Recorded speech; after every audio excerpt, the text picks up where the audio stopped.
random weekend. I know this is a weekend to go listen to slam poetry.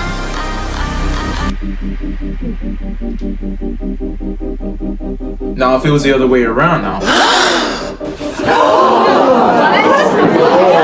You need to leave!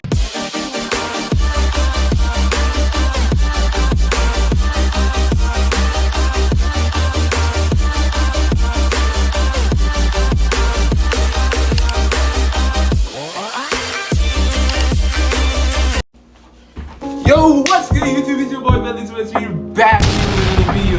Now today we're gonna be reacting to how a student makes her teacher happy for some A+ grades. It's a movie called Millie's Girl. It's got Jenna Ortega in it. Say no more, nigga. I'm reacting to it. You feel me?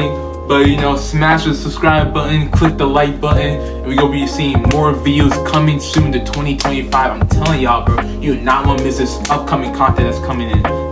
You feel me? So let's get into it. The movie begins as Shyt, an 18-year-old girl, narrates what it is to be an adult. She lives alone in her house because her parents, who are lawyers, are permanently abroad. She talks about how she finds an escape in writing and longs to be loved and not feel lonely. She mentions meeting a teacher who is also a writer. Cairo walks into class where Jonathan Miller, a literature teacher, is already in, even though the class won't start for another hour. She tells him that she lives in Lovell Hill, and he is very amazed. He gives her a list of books they will be going through in class, and she tells him she read them all, which amazes him even more. Soon, her friend Winnie joins them, and we learn that this is her second time attending this class. Her stomach growls, and she goes out with Cairo to get some food. After they left, Jonathan checked out the books Cairo brought to class. His friend and colleague Boris gets in and asks what he was reading. The book Jonathan was holding is an erotic fiction, and Boris took it before he started reading it out loud. Jonathan takes the book and goes over to eat the biscuits that Boris made. Boris finds Jonathan's book from Cairo and tells him she is also the only one who checked it out. Back at their house, Beatrice is buried in her work as Jonathan tries to get her attention. He tells her about Cairo and the kind of books she reads. He also lets her know that she has checked out his book from the library, but Beatrice mocks him. She gets a call from Amy, and Jonathan leaves to open some music as she gets angry over the phone. They share a drink as Jonathan starts reciting lines from a book called Under the Roofs of Paris as he kisses her. As they started dancing and making out, Beatrice's phone rang, and she had to leave. Boris complains about having a terrible weekend as he and Jonathan are sitting on the court. They looked over to the woods, and Boris told him that there could be ghosts in there, and the plant feeds on the souls of the dead. Cairo walks out of the woods and greets them. Both of them kept asking her questions, and Boris offered her some biscuits before he left, while mocking Jonathan. Jonathan asks if she doesn't get scared walking through the woods all by herself, but she tells him she's the scariest thing in there. As Boris walks into the What the fuck does he mean by that? Nigga, you're the scariest one. You're the scariest looking one right there, nigga. That's probably a 19-year-old girl. You're probably 47. The hell wrong with you? Away, Winnie stops him and starts teasing him. He stops and talks to her as she tells him she wants to be in his class and he can tutor. Oh nah, they got my brother too. Yo, Dr. Umar is gonna be pissed. I'm telling y'all, bro. Do not trust these snowboards. Cairo watches them. Don't redeem him. Release him to the bunny brigade. Verse from a corner. Winnie tells her that she is seducing Boris and asks if she is jealous in a sing-song voice. Winnie and Cairo are in Cairo's house while she is smoking.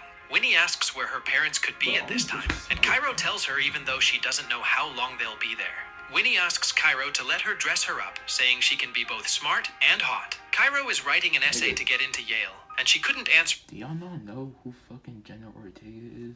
It don't matter how good she dressed or how bad she dressed, she still will look like a 10 out of 10. No blades, but Jenna, are you watching this, nigga? Nah, but Jenna, if you are watching this, though, holla at your boy. See who'll play.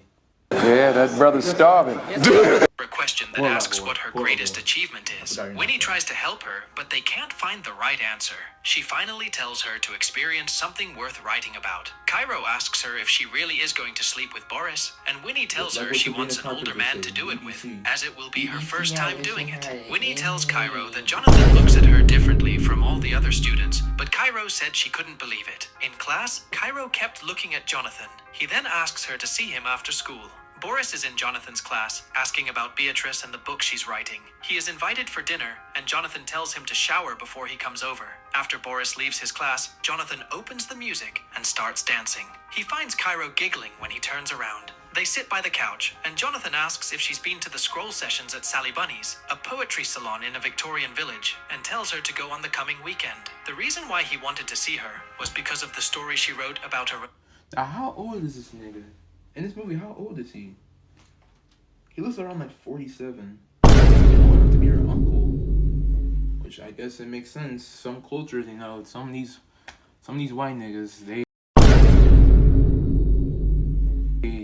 they love preying on their, yeah, you know what I'm saying. Reluctant spider. Then he recited some lines from the story before they continued to talk about the spider. He then tells her that she is talented and offers her a jump start on the midterm. He assigned her to write a short story in the style of her favorite author. He says that it could help with her portfolio for Yale. Cairo tells Jonathan that she read his book and called it grand and tragic romantic horror. Then she quotes lines from his book. He tells her that was the first thing he wrote, and that he hasn't written anything recently since he got married and started teaching. But Cairo challenges him, saying he isn't inspired. Winnie joins them as they're talking. Boris, Jonathan, That sounds like a skill issue.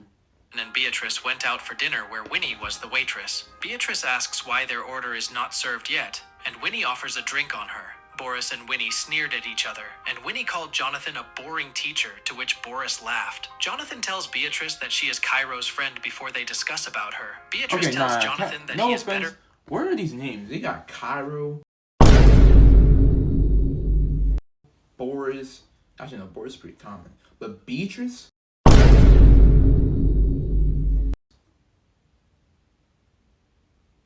Where the fuck are they even from? I'm from Montana or something.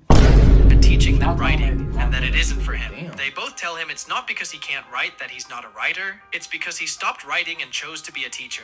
Jonathan was offended. On Saturday, Cairo went to the poetry place Jonathan suggested, hoping to find him there. Soon Jonathan joins her. She asks if he knows all the people there, and if what they're doing is like group therapy. A man named Elliot starts... You cannot be dressing like that and then go. You cannot be dressing like that with your teacher on a random weekend. I know this is a weekend to go listen to slam poetry.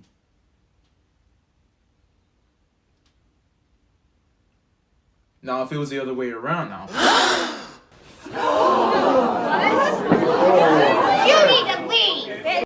Citing a play as they all listen.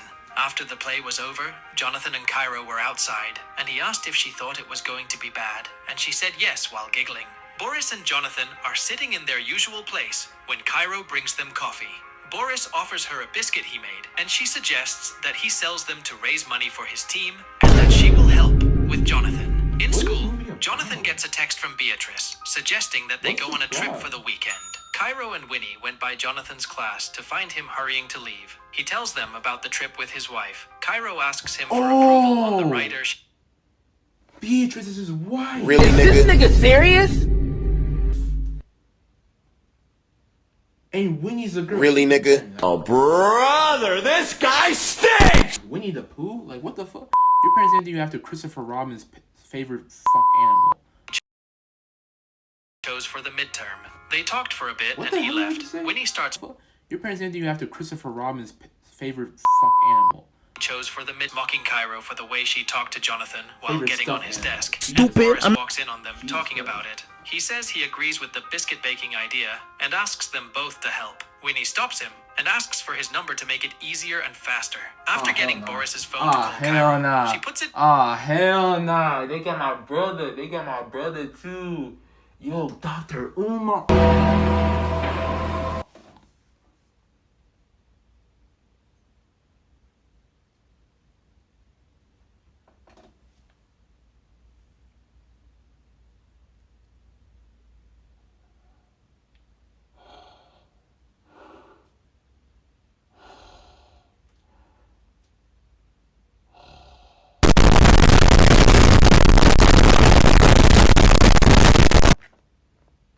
in her chest and is about to leave, but Boris takes it back. Jonathan is waiting for Beatrice to finish up when he gets a call from Cairo on her phone. He happened to have her phone in his bag, and she called to ask him to drop it off at her place. By the time he gets there, it is raining, and he asks Cairo to come to his side, where the rain is pouring before they kiss. Cairo is in her house watching TV and reminiscing about what happened, while Jonathan is sitting Lucky at home bastard. This lucky bastard. This nigga went from a fucking old snow bunny to Jenna Ortega all in the span of like a week. Hey, if he was a little younger, this could have worked. But since you're a teacher and you're having a midlife crisis, this shit's not gonna work, nigga. I don't even know why you release a movie anyway. Like, did you audition for this? Freaky ass nigga! Beatrice apologized for receiving the midterm assignment from Cairo. He went outside and started reading it. What she wrote was an intimate story that was portrayed by them. Jonathan starts to please himself while reading the story. On Monday, Cairo waited for Jonathan in his class, and he walked past her after greeting her coldly. He tells her that she needs to choose another author because her story is inappropriate. He asks her why she chose that. Wasn't you the one that was f***ing her? Or you not f***ing her, kissing her? Talk about it's inappropriate. You have her phone number.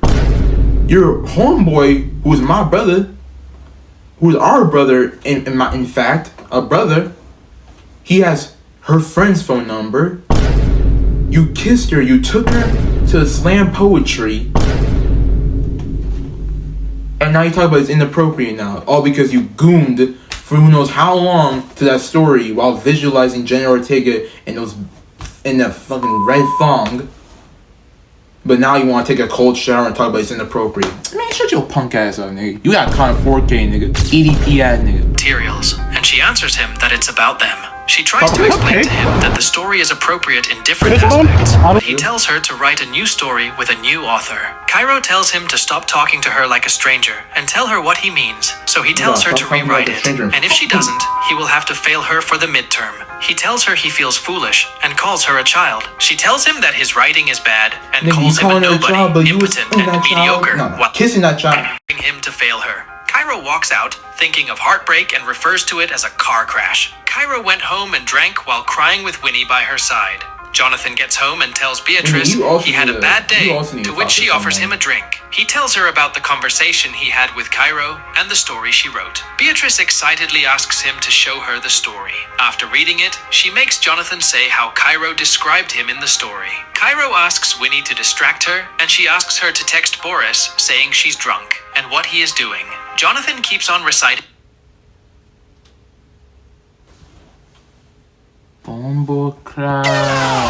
the lines from Cairo's story as Beatrice takes his hand and makes him touch her. They stopped making out when they saw Boris knock and get in. Winnie tells Cairo that she wants to be liked by Boris and that she wants him to sleep with her. Cairo makes her tell Boris that she's with her and that they're doing what girls do when they're alone at night. Beatrice finds Boris smiling at his phone and asks who he is texting with, but he won't tell her. He replies to Winnie telling her to go to bed. Cairo gets angry and tells Winnie to take off her shirt as they are going to be making out for Boris. They got very close and started making out while Cairo took a picture and Winnie sent it to Boris. Earlier that day, Cairo had sent the story she wrote to the principal. Beatrice gets a call from there and gives it to Jonathan. Boris suddenly decides to leave, saying his goodbye to Beatrice. She trapped this nigga. Yo, she exposed him because she petty because he won't fuck her. W play. But you're stupid for that. I don't know why you was messing around with Jenna Ortega in the first Jonathan place. Learns that the principal got the story from Cairo and Nigga, please. tells Beatrice about it and that he thinks that Cairo did it. He says that if she can convince them that something's happened between them, he could lose his job. Beatrice asks if something happened between them as teenagers, which is very dangerous, and if he should know what he's doing. The next few days, Cairo didn't show up to school, and Winnie looked very sad. She asked Jonathan if he'd seen her, but he coldly says he didn't. Cairo and Jonathan are being questioned by the principal, Joyce. Cairo tells her that he gave her the midterm assignment in advance, and that they used to meet before, during, and after class to talk about literature. She said that he was impressed that she knew him. Either way, he's getting fired.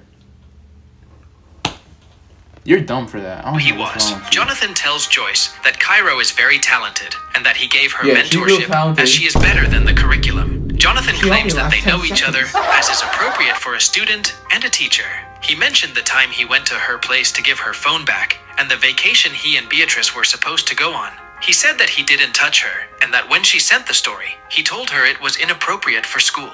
He realized that there was nothing he could say to defend his position. Boris asks Jonathan if he's in love with Cairo before he tells him that he can't identify the line, and that's why he crosses it. Then they into an argument, and Boris leaves. Jonathan confesses to Beatrice that he's suspended, but soon they get into a fight where it escalates and gets personal. Jonathan calls Beatrice an alcoholic, and she tells him he's boring, and that's why she drinks. That was only the beginning of their fight. Winnie goes to see Cairo and asks what she's doing to Jonathan. Cairo I'm up in the switch on her. I'll be damned if my girl call me boring. That's why I have to drink to satisfy myself. Have my girl say to me, I'm turning to T Banks. G36C. that she's testifying against him in front of the school board because he underestimated her. Winnie tells her she will testify against her, but Cairo blackmails her with the evidence she has of her and Boris. Cairo tells her that this is her greatest she achievement. really... The movie... She really about to snitch on her friend all because she couldn't get dick from her teacher. L friend, what the fuck? Ends as Cairo stands on her bed, reading her essay about her and Jonathan, as we see Jonathan losing his job, Boris and Winnie walking past each other as strangers, and finally Cairo finding Jonathan and crying as she sees him in school. Even though she's hurt, she says that she believes what happened has shaped her into something new, a hero, a villain, and a writer. And with that, the movie ends. And some We fun hope you shit. enjoyed our video. Watch the next recaps on the screen. Yo, shout out Recap C for W Recap. Shout out Recap City. Damn, low-key movie. It's a calm little 7 out of 10. I was gonna say 6, but I don't know. Jenna Ortega's in it. You know, that's my shit. So actually no, 6.5 because they have my brother in there. Like, bro's messing around with 18-year-old girl. I guess it's of age, but nigga, it's still like, come on, bro. Like at that point, just goons or just go like, pay someone to do it for me. I don't know. But anyway, y'all, that's it. I'm gonna catch y'all boys. Peace out.